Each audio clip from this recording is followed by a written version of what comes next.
dans l'esprit du projet pastoral, nous, c'est de travailler avec des parents qui sont catéchètes, une manière de vivre leur leadership. C'est des parents qui ont décidé d'accompagner leur enfant d'abord, mais c'est aussi des parents qui veulent s'épanouir, je dirais, dans leur vie de foi. Les premières fois, ils sont un petit peu nerveux, stressés, mais on est là pour s'accompagner les uns les autres. On a différentes formations. Moi, je les accompagne pour qu'ils découvrent des outils. Mais eux, finalement, c'est que, comme ils disent, ils vivent une forme de conversion aussi. Ils apprennent à connaître et à appuyer un peu plus leur vie, leur foi, leur spiritualité. Ils se découvrent eux-mêmes là-dedans en s'outillant pour accompagner les jeunes et les parents. Les parents qui acceptent d'animer deviennent des parents catéchètes. Ils animent le groupe.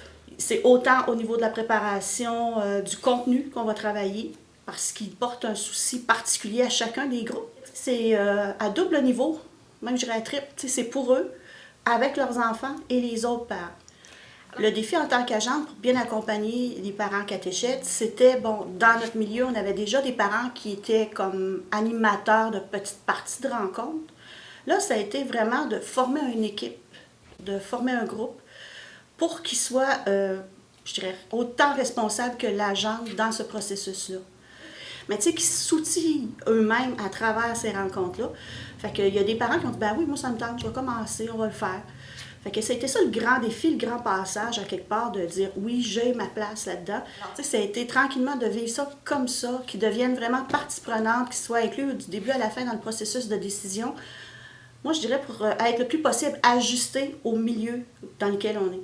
Bon, concrètement, pour les petits pas à la fois, il faut prendre le temps. Ça a été moi, je dirais, d'en parler dans l'équipe pastorale. De se dire, bon, on va essayer ça. En se disant, tout ne sera pas parfait du jour au lendemain, une petite chose à la fois. Alors, ça a été de s'asseoir avec les parents qui ont accepté d'animer, de regarder ensemble c'est quoi la vision du parcours d'initiation à la vie chrétienne. Qu'est-ce qu'on vit à l'éveil, en pardon, Eucharistie, confirmation et après? Il y a beaucoup de relectures au fur et à mesure, d'interaction avec les parents et les enfants. Qu'est-ce que vous aimez, qu'est-ce que vous n'aimez pas? Avant, on arrivait, on dirait comme clé en main, là. Tout est là, puis vivons ça, puis on essaye de s'adapter. Tandis que là, on a une souplesse avant d'arriver à la rencontre. Les conversions intérieures à vivre, c'est d'abord d'être objectif, de regarder, faire le constat de ce qui est, d'avoir un regard bienveillant, autant sur soi que sur les autres, de se dire hey, ça c'est ma force, mais ça aussi c'est ma limite, mais de ne pas arrêter à nos limites. Alors, de se dire, regarde, on est une église, on est le corps du Christ, on n'est pas tout seul, on peut peut-être demander à d'autres, puis les autres s'impliquent aussi. Là. Autant le parent qui devient catéchète pose un regard sur lui, bon, pourquoi je suis là? Qu'est-ce que je fais? Hey, c'est quelque chose, j'ai été demandé par Dieu pour animer, pour être présent. Oh, c'est un grand cadeau, mais en même temps, c'est pas une charge, on est ensemble. C'est l'attention à la personne. Fait que ça, c'est... au niveau du roulement, là, ça a été beaucoup ça. Là. On ne peut pas caser tout du jour au lendemain, on se prépare, il arrive des propositions. Il faut planifier d'avance, c'est beaucoup de temps ensemble à se parler, à se partager.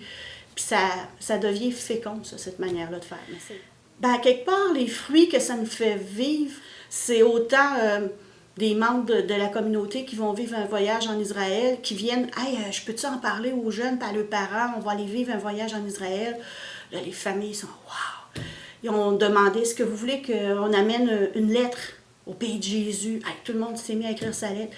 Quand ils sont revenus, ils sont venus nous montrer les photos qu'ils ont prises. Ils ont remis des croix aux enfants. C'est un lien comme ça qu'avant, des fois, les gens, c'est comme on ne sait pas ce qui se passe. Tandis que là, ils sont partie prenante.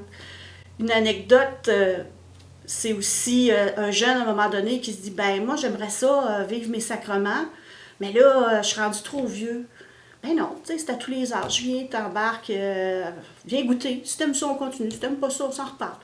C'est aussi nos jeunes, nos ados qui, après leur confirmation, se disaient là, on se verra plus, il se passera plus rien. Alors, il y a une petite cellule jeunesse qui s'est créée, ils ont trouvé leur nom, les générations, parce qu'ils sont conscients qu'il y a eu bien du monde avant, puis eux autres, quand ils seront grands-parents, ils vont en parler encore de Dieu, parce que c'est présent dans leur vie. Là, il y a des jeunes ados qui veulent vivre eux aussi les sacrements, fait que les grands des générations veulent accompagner les jeunes là-dedans.